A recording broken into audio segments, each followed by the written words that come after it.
Okay, cool. That the internet was dead. Before that, I called what the internet has become a dark forest, a siloed and dangerous place. What was once catalogs and travel blogs circa 99 does now seem to be both dark and dead. I pointed the finger at generative AI, the revolutionary technology that was supposed to make all of our lives easier, but instead heaped an incomprehensible amount of slop upon us. I'll admit, I'm pretty fatalistic about it. However, there are now a small group of hackers raging against the machine, developing tools intended to defund and depose the AI systems that are sucking us dry. The internet as it exists now is a panopticon trying to sell what it sees, and what it sees is you. Human users are a farmed product. AI technology is clearly in a bubble. I want to pop the bubble. The watershed moment was the public release of ChatGPT. It was a large language model trained on, without exaggeration, most of the published text that exists on the internet. Millions of books, millions of hours of transcribed YouTube videos, millions of websites, all of Wikipedia. The model's surprising success at replicating human-like speech told every other AI company that if you want to compete in this space, you'll need a lot of data too. Once regular users realized that this meant the rest of the internet, even copyrighted material, the backlash began. Hundreds to thousands of the most visited, most maintained websites started adding an old technology to their pages, robot.txt, a voluntary compliance standard that would restrict access to automated AI data scrapers, if the standard was followed. All of this happened very quickly, in direct response to AI scrapers and their voracious appetites. Of course, almost just as quickly, the world's top 2 AI startups started ignoring robot.txt. This, apparently, was the final straw for a few anonymous hackers. It's time, according to them, to show the world that generative AI is all just smoke and mirrors. I want to pop the bubble. Sabotage to cost them money. None of the AI companies are profitable, and poisoning their models to hurt performance and hopefully spook investors is the goal.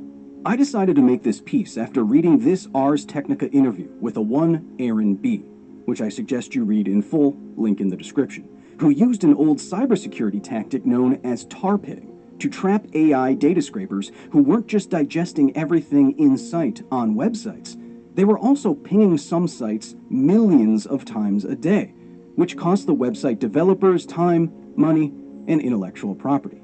The tool Aaron created is called Nepenthes, after the carnivorous plant that digests anything unlucky enough to slip inside it. Having been worried about this problem for a while now, I reached out to Aaron to learn more about what they were doing. The quotes that follow are Aaron's words via our email exchanges, read aloud by an actor, as what they have created is deliberately malicious software intended to cause harm. First, what is a digital tar pit? The first of these programs was made by Tom Liston, who named it La Brea, after the real tar pits in Los Angeles. Tom was trying to stop a worm from scanning his IP non-stop. Instead of doing something illegal, Tom decided to try to slow down the worm enough such that its spamming would be less effective, and therefore less desirable as a tactic. Quote, "Now you have a chance to make their life more difficult," Tom explained. Aaron B. and Nepenthes have a similar, if a bit more focused, goal. Instead of rolling over and letting these assholes do what they want, make them have to work for it instead. Like real tar pits, the goal of Nepenthes is both to slow down AI scrapers like the La Brea program and to trap them on a website indefinitely like some helpless prehistoric megafauna. This costs the AI company time, it wastes their money, and it poisons their datasets, not just with raw data, but with nonsense. This is how it works. It's like an infinite maze or a hall of mirrors. You dedicate part of your website's URL space, a directory or folder to Nepenthes, and make a link to it from somewhere else on your site. Then it generates a randomized page for just that URL that looks like a normal website and not something malicious.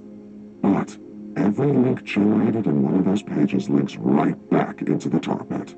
This is a demonstration of Nepenthes working in real time. According to Aaron, having the page load with the speed of a Roadrunner modem in 1997 is on purpose. This bum took my phone. Please, I'm not a thief. This is a misunderstanding. I saw him carrying my iPhone while I was looking for it all around this hotel. Yes, I was taking it to the reception. I found it while I was cleaning the tables. Gross. The deliberate slowdown has two purposes. First, to prevent the crawler from overloading your server. The delay also hurts the crawler. It takes a computer's resources to listen for the response, which, while the AI companies have massive amounts, they still don't have an infinite amount. And now, they are wasting some of that waiting to hear from the tar pit. You'll also notice the page slowly fills in. Nepenthes is trying to send the crawler just barely enough to stay on the line instead of disconnecting. So, an AI comes to your website, not knowing that it's tiptoeing around the rim of a carnivorous plant. Eventually, it will find the link you've made to the tar pit. Once inside, there's no way out. Every single link sinks it deeper into the sticky muck. Aaron says that eventually, the download queue for the crawler is almost entirely web pages from the pit, pages that outnumber the legitimate pages on your entire website. Nepenthes isn't just an infinitely deep well for AI to fall into. It's a poisoned well, tainted with so-called Markov babble. The backlash against AI scrapers isn't so much about the web crawling in general.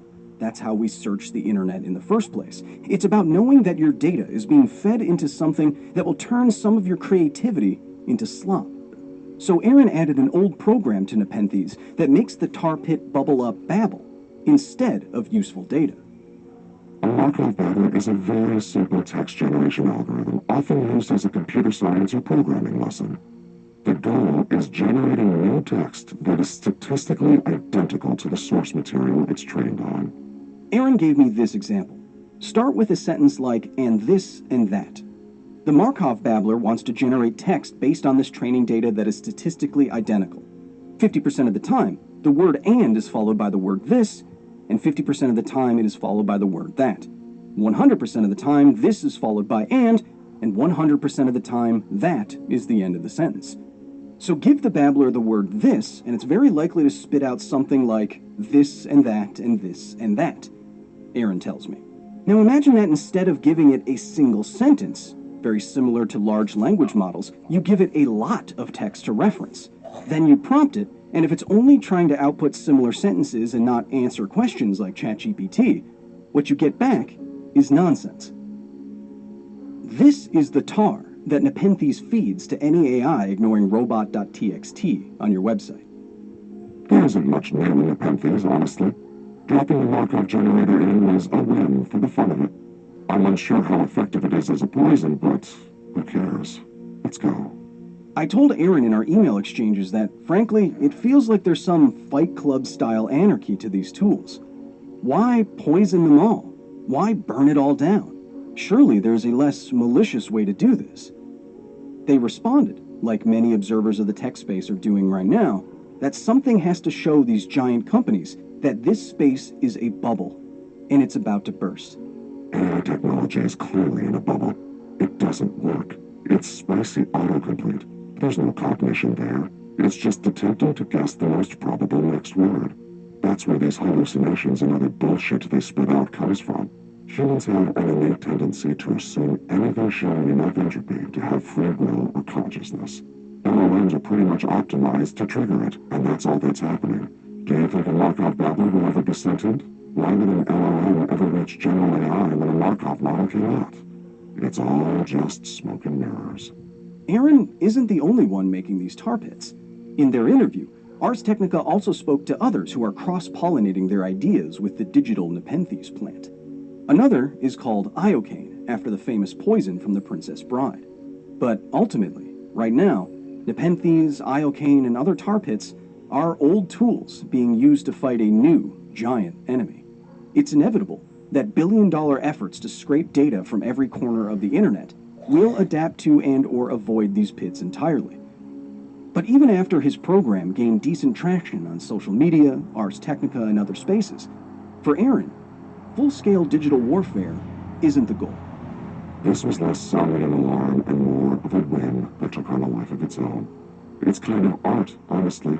Just an expression of rage at what the internet has turned into. Lashing out because I can, regardless of effectiveness. I will definitely continue to maintain Nepenthes as long as it takes. I'm guesstimating via downloads somewhere around 50 to 250 instances of Nepenthes are currently out there in the wild. I think it's pretty cool. People like it and are using it. I have included a link to Nepenthes in the comments below. It comes with many warnings, and it doesn't mince words. Its goal is to accelerate AI model collapse and see them burn. Do not deploy Nepenthes if you aren't fully comfortable with what you're doing. My choice in highlighting this work could also be dangerous, but I wanted to speak with Aaron because I'm worried about the same things. The dead internet, enshittification, AI slop, brain rot. Like social media before it, in its current iteration, AI is a grand social experiment being performed on us without our consent. I don't want to move fast and break things when what's broken is the social contract. Tools like Nepenthes are an opening salvo in the coming battle for our digital lives. We can fight back even if we don't succeed. A indigestible, gross spikes. Until next time.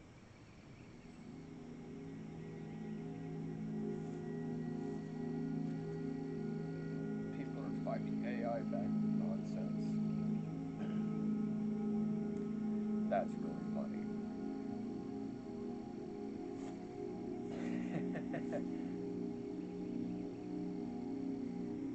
Beat logic data systems with nonsense. I wonder if that's how you beat like lizard people too. You just say a bunch of like bullshit.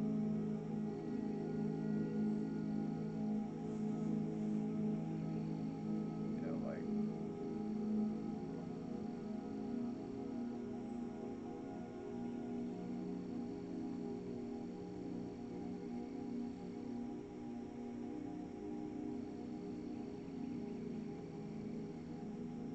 I don't know, in some nonsense there's truth, you know, like a monkey typing on a writer.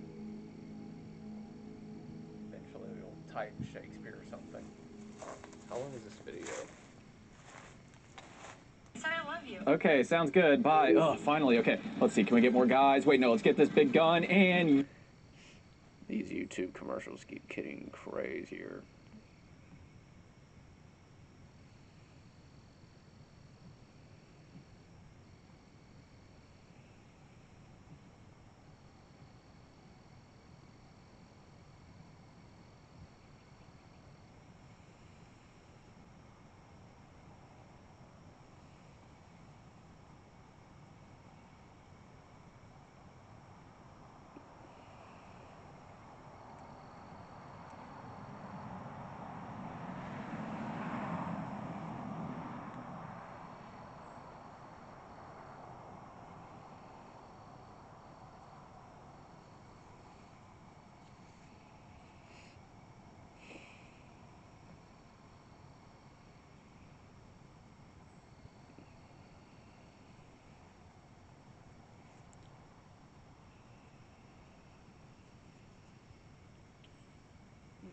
We're gonna listen to some lore.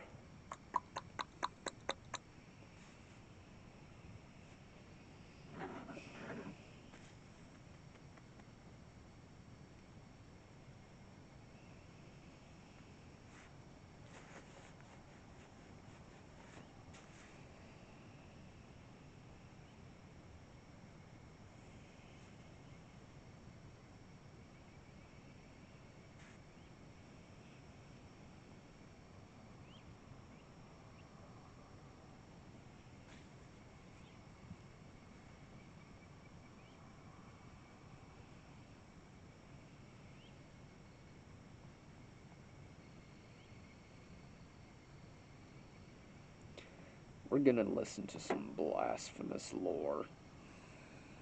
Because it is my guilt. I claim your grievous Let my chest beat with regret for what you punished me and then execrate you with the blessing A soul voiceless and nameless awakens atop a mountain of corpses. bestowed with a legendary blade and blessed with the curse of ceaseless resurrection until atonement is satisfied. The Penitent One travels across the dangerous land whose recent transformation into a nightmare of corruption is symbolic of both mortal sin and divine retribution. Religion runs deep in Custodia, its hope and horror tangibly manifest in the will of the divine miracle. Burdened with purpose, the Penitent One must beat back the affliction that encroaches, plumb forbidden depths, face deadly forces, all to uncover the terrible truth of Custodia's God, and perhaps break the cycle of endless torment. Then, 1,000 years later, the Penitent One is returned, to struggle against the guilty and restore balance, before calamity consumes the world. This is the complete story of Blasphemous and Blasphemous 2. Custodia is a land of pious guilt, where both faith and desire have real power. Existence is like a dream. On one side, the physical world holds all things corporeal, yet fleeting. On the other side, the spiritual world holds all things ethereal, yet eternal. It's a metaphysical realm separate from, but nonetheless shaped by thoughts, desires, and emotions of mortals. None know the true extent of the other side of the dream. Its horizon is endless, and is constantly bathed in pale gray light. This is the domain and origin of the miracle, a force unto itself, a phenomena independent of all things, that is incomprehensible, devoid of sentience, but possessed of an erratic will. Long ago, the religious beliefs of mortals empowered the miracle, and it shaped their deepest thoughts into the endless procession. This is the path of the ancient processions, the kingdom that the miracle wove from threads of dreams. This was the eternal manifestation of the penitent afterlife, believed to await those who crossed the dream, and because of the miracle, it was made so. Ancient devotion soon directed its combined strength into belief in a god. People needed the image of a divine force to give reason to their existence, purpose to their joy and suffering. From this font of fervor, the miracle wove into existence a godlike triune known as the High Wills. The High Wills are distinct from the miracle. It's a force that begat them, but is not of them. The obsessions of mortals shape the other side of the dream. Guilt, shame, a desire for purification, a need for punishment, all manifest in the procession and the High Wills whose character is stained by this anguish. The High Wills, whose eyes weep from the brilliant light of the dream, gaze upon the endless procession, feel the power of the miracle, and soon bend both to their desire, to use faith as fuel for their eternal ascension. That would give us light and time. That would make us eternal. And higher reaching than the sky itself. The wills feed like a parasite off souls of the dead and emotions of the living. They dominate the miracle, using its power for their gain. But this act also calms the erratic nature of the miracle. Their hand guides it. The wills assume the role of God within ancient Custodia, and culture forms from their desire. Born from the weight of mortal sins, the High Wills flourish in a land of piety and penance. Custodia is a civilization of oppression where all souls are stained with guilt. Salvation can only come from pain. But it's not enough for the High Wills to command the other side of the dream. They wish to manifest their strength in the physical world, to corrupt mortal thought into absolute deference. Their opportunity comes with the appearance of a young boy, so racked with sorrow that he fears only great suffering can save him. He sits on a stump and fervently prays to the High Wills, begging for punishment to deliver him from the evil within his heart. The Wills see in him a tool to stoke zeal across Custodia and further strengthen themselves, so answer his plea. The stump twists around the boy, grows into a tree, and his body becomes mangled with roots and branches. As this transformation unfolds, he utters not a cry or complaint, saying only 3 words: "My great guilt." This act is known as the first miracle, and it's the first time the otherworldly force manifests in the physical side of the dream. 4 brothers in faith bore witness to the first miracle, the transformation of the boy into the Twisted One, the father of the faith. And in this location, a mystical tree with sap of gold sprouted as the nod of the 3 words. 3 of these brothers spread the gospel of the High Wills and the story of the Twisted One, but they were deceived, and only the 4th saw the truth. The devious and malignant High Wills exploited the first miracle as self-aggrandizement, in hopes that religion would enslave mortal souls for their consumption. The 4th witness was, however, silenced, and time warped the lie into truth. He became known as the traitor. The traitor was vanished to this world, condemned to an eternity of deep-rooted darkness. The melted face was also robbed of his eyes, for he had seen too much. One of the eyes was delivered to the sea, and no more was heard of it. The Lady of the Ossuary was charged to watch over the other. After the first miracle pierced the veil that separated the other side of the dream, the full force of the grievous miracle was unleashed across Custodia. It was a holy presence, the tangible hand of divinity, the embodiment of both faith and guilt that blessed and cursed in equal measure. All happenings become acts of the miracle, and through it, the desire of the High Wills. Churches across Custodia swell with worship, and the Twisted One becomes a living symbol of religion. He's carried through processions meant to convert non-believers, covering truth with the High Will's deception.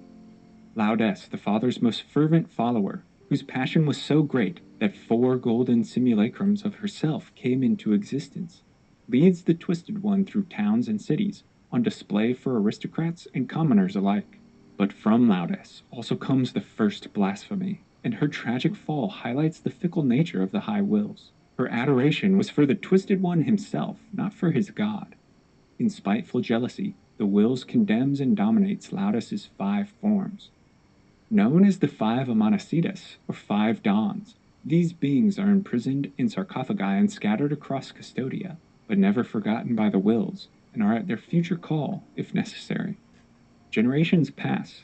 The first miracle grows to myth, as does the Twisted One, whose image remains, though his spirit passes to the other side of the dream.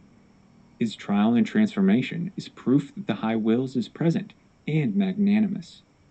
Piety seeps into all Custodia.